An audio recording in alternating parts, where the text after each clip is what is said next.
நான் திருநங்கையாக ஆகி இப்போ 13 வருஷம் ஆகுது. 14 வயசில் வந்து அம்பாள் வந்து அருள் பாலிச்சா.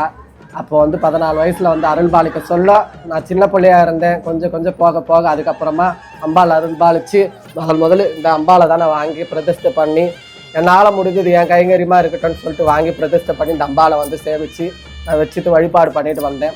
வழிபாடு பண்ணி அவள் அருளால் அந்த அம்பாளை வச்சேன். அந்த அம்பாள் மூலவர் சிலையை வச்சேன். அவள் கீழே இருக்கிற பெரியபாளையத்தம்மனும் இங்கே வந்து நாளையத்தில் அருள் பாலிச்சுட்ருக்கா. வெளியே வந்து பரிவார தெய்வங்கள் முனேஸ்வரன், கன்னிமார்கள், நாகாத்தம்மன் எல்லாரும் பரிவார தெய்வங்கள் எல்லாரையும் வந்து பிரதிஷ்டை பண்ணி ஆலயத்தில் வச்சுருக்கோம். இந்த பீடத்தில் வந்து அம்பாள் வந்து ஒரு 8 ஆண்டுகளாக வந்து அருள் பாலிக்கிறா. இங்கே வர மக்களுக்கும் குறைய தீர்த்து பில்லி சூனி யாவல் செய்வனை எதுவாக இருந்தாலும் பார்த்து அம்பாள் வந்து அருள் பாலித்து பிரச்சனைகளை தீர்த்து பாலுசெட்டி சத்தத்தில் அருள் பாலிச்சுட்டு இருக்கிறார்.